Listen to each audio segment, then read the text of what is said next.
Hi friends, ഞാൻ രാജേന്ദ്രൻ. ഞാനിന്നിവിടെ പറയാൻ പോകുന്നത് പറശ്ശിനിക്കടവ് മുത്തപ്പൻ ക്ഷേത്രത്തിനെ പറ്റിയാണ്.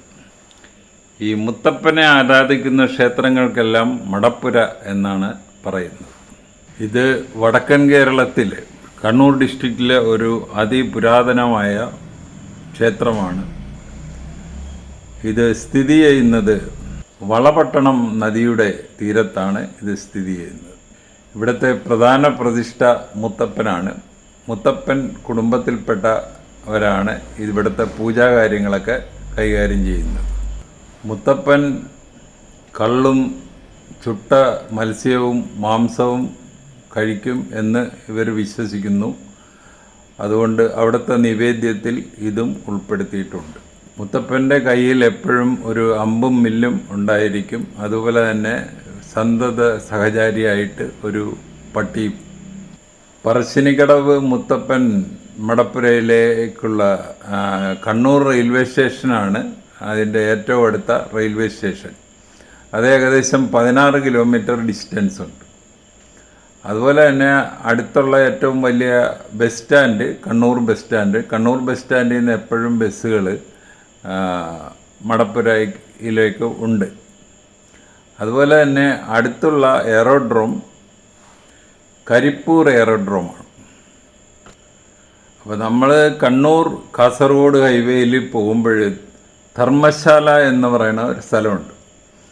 അവിടെ നിന്ന് തിരിഞ്ഞിട്ടാണ് നമ്മൾ ഈ മുത്തപ്പൻ മടപ്പുരയിലോട്ട് പോകുന്നത്. അവിടെ നിന്ന് 4.5 കിലോമീറ്റർ ഉണ്ട്. ധാരാളം താമസ സൗകര്യം ഇവിടെ ഉണ്ട്. ഇനി അടുത്തായിട്ട് ഞാൻ മുത്തപ്പൻ്റെ ഐതിഹ്യം പറയാം. അയ്യങ്കര ഇല്ലത്തെ തമ്പുരാൻ്റെ ഭാര്യയാണ് പാടിക്കുറ്റിയമ്മ. തികഞ്ഞ ഒരു ശിവഭക്തയായിരുന്നു അവർ. ഈ തമ്പുരാൻ അവിടുത്തെ നാടുവാഴിയായിരുന്നു. ഇവർക്ക് രണ്ടുപേർക്കും കുട്ടികളില്ലായിരുന്നു. അതിൽ അവർ വളരെ ദുഃഖിതരായിരുന്നു.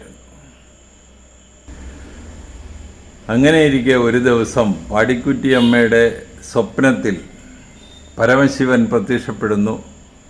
പരമശിവൻ പറയുന്നു, നിന്റെ ദുഃഖത്തിന് ഉടൻ തന്നെ പരിഹാരം ഉണ്ടാകും എന്ന് പറഞ്ഞിട്ട് അദ്ദേഹം അപ്രത്യക്ഷമാകും. പിറ്റേ ദിവസം ഈ പാടിക്കുറ്റിയമ്മ തോഴിമാരുമൊക്കെ ആയിട്ട് അടുത്തുള്ള കുളിക്കടവിൽ കുളിക്കാനായിട്ട് പോകും. അപ്പോൾ അവിടെ വെച്ച് അവർക്ക് ഒരു ആൺകുട്ടിയെ കിട്ടുന്നു. തമ്പുരാനും തമ്പുരാട്ടിക്കും ഇത് വളരെ സന്തോഷമുള്ള ഒരു മുഹൂർത്തമായിരുന്നു. അവർ ആ കുട്ടിയെ സ്വന്തം കുഞ്ഞിനെ പോലെ വളർത്തുന്നു. കുട്ടി വളർന്നു വന്നപ്പോഴേ ഈ ബ്രാഹ്മണ വിധിപ്രകാരമുള്ള പൂജകൾ കുട്ടിയെ പഠിപ്പിക്കാൻ ശ്രമിക്കുന്നു. കുട്ടി ഇതിലൊന്നും യാതൊരു താല്പര്യവും കാണിച്ചില്ല. കുട്ടി വളർന്നു.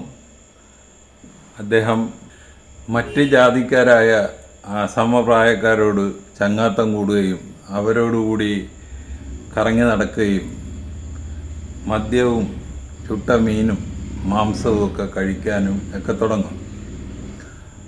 അപ്പോൾ ഇത് ആരോ ഒക്കെ ചെന്ന് ഈ ഇല്ലത്ത് പറയുന്നു. ഇല്ലത്ത് പറയുമ്പോൾ തമ്പുരാൻ ഇദ്ദേഹത്തിനെ ഉപദേശിക്കുന്നു. പക്ഷേ ഇതൊന്നും അദ്ദേഹം ചെവിക്കൊള്ളുന്നില്ല. അദ്ദേഹം അദ്ദേഹത്തിൻ്റെ രീതിക്ക് വീണ്ടും ഇങ്ങനെ കൂട്ടുകാരുമൊക്കെ ആയിട്ട് വേറെ ജാതിയിലുള്ള കൂട്ടുകാരുമൊക്കെ ആയിട്ട് കറങ്ങി നടക്കുന്നു, മദ്യപിക്കുന്നു, ചുട്ട മീനും മാംസവും ഒക്കെ കഴിക്കുന്നു. അവസാനം സഹികെട്ട്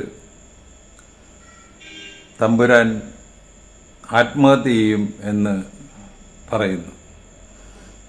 ഇത് കേട്ട് കഴിഞ്ഞപ്പോൾ ഇദ്ദേഹം മുറിയിൽ കയറി വാതിലടക്കുന്നു.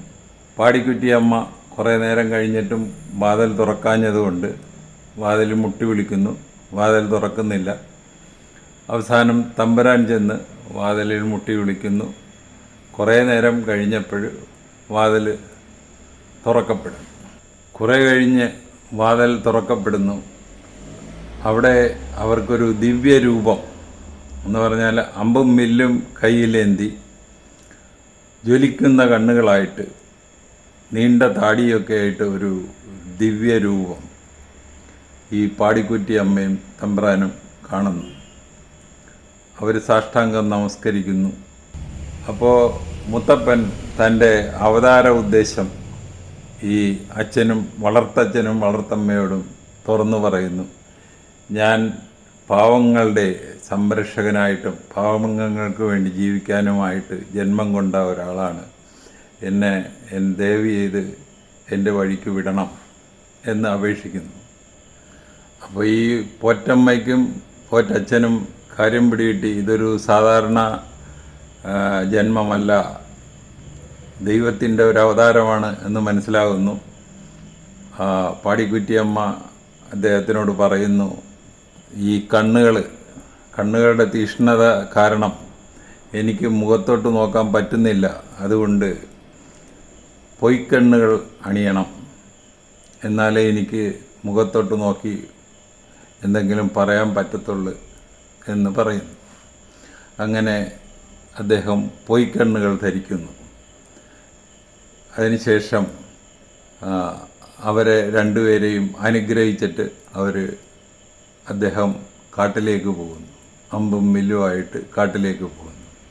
കാട്ടിലേക്ക് പോകുമ്പോൾ ഒരു പട്ടി കൂടെ അനുഗമിക്കുന്നു. അദ്ദേഹം പറശ്ശിനിക്കടവിലെത്തുമ്പോഴും ഈ നായ കൂടെ ഉണ്ടായിരുന്നു. അതുകൊണ്ടാണ് നമ്മൾ ഈ മടപ്പുരയുടെ മുമ്പിൽ തന്നെ ഈ നായയെ രണ്ട് വിഗ്രഹങ്ങൾ ഗേറ്റിലും കാണുന്നത്, ഗേറ്റിൻ്റെ രണ്ട് സൈഡിലും കാണുന്നത്. അതുപോലെ തന്നെ ഇതിൻ്റെ അകത്തും പുറത്തും എല്ലാം നായ്ക്കൾക്ക് സ്വൈരം വിഹരിക്കാൻ പറ്റുന്നതും അതുകൊണ്ടാണ്. ഇനി ഈ ക്ഷേത്രത്തിലെ വിഗ്രഹങ്ങളെപ്പറ്റി പറയാം. ഇവിടെ രണ്ട് വിഗ്രഹങ്ങളുണ്ട്. ആദ്യത്തേത് തിരുവപ്പനാണ്. തിരുവപ്പൻ വിഷ്ണു ഭഗവാനായിട്ടാണ് കാണുന്നത്. രണ്ടാമത്തത് വെള്ളാട്ടം ഈ വിഗ്രഹം ശിവഭഗവാനായിട്ട് കാണുന്നു. ഇതുപോലെ തന്നെ ക്ഷേത്രത്തിൽ തെയ്യം ഉണ്ട്. തിരുവപ്പന് മത്സ്യത്തിൻ്റെ ആകൃതിയിലുള്ള കിരീടമാണ്. അതേസമയത്ത് വെള്ളാട്ടത്തിന് ഒരു കിരീടത്തിൽ ചന്ദ്രക്കല ഉണ്ട്. ഇത് രണ്ടും തിരിച്ചറിയാനുള്ള മാർഗം. അപ്പോൾ ഭക്തർക്ക് മുത്തപ്പൻ തെയ്യത്തിലൂടെ അനുഗ്രഹങ്ങൾ നൽകുന്നു എന്നാണ് അവിടുത്തെ ഒരു വിശ്വാസം. ഈ വണ്ണാൻ വിഭാഗത്തിൽപ്പെട്ടവരാണ് ഈ തെയ്യം കെട്ടിയാടും. എല്ലാ ദിവസവും രാവിലെ ഈ രണ്ട് തെയ്യവും കെട്ടിയാടും. വൈകുന്നേരം വെള്ളാട്ടം മാത്രം. ഇവിടുത്തെ നിവേദ്യങ്ങൾ ധാന്യങ്ങൾ ഉപ്പിട്ട് പുഴുങ്ങി അതിൽ തേങ്ങ കൊത്തിട്ടത്. അപ്പോൾ ഈ ധാന്യങ്ങളെന്ന് പറയുന്നത് മിക്കവാറും വൻപയറാണ് അവിടെ പുഴുങ്ങി. എനിക്കൊക്കെ കിട്ടിയത് വൻപയറാണ്. പിന്നെ ചായ, അതുപോലെ തന്നെ കള്ളും ചുട്ട മീനും മാംസവുമൊക്കെയാണ് അവിടുത്തെ നിവേദ്യം. ഇതുകൂടാതെ എല്ലാ ദിവസവും അന്നദാനം ഉണ്ട്. അതുകൂടാതെ അവിടുത്തെ വഴിപാടുകൾ ഈ ലിസ്റ്റിൽ കാണുന്നതാണ് അവിടുത്തെ വഴിപാടുകൾ. ഈ വീഡിയോ ഒന്നിട്ട് കാണുക. ഇട്ട് കണ്ടിട്ട് നിങ്ങൾക്ക് ഇഷ്ടപ്പെട്ടുവെങ്കിൽ ഞങ്ങളുടെ ചാനൽ സബ്സ്ക്രൈബ് ചെയ്യുക. വേറൊരു വീഡിയോ ആയിട്ട് നമുക്ക് വീണ്ടും കാണാം. Thank you.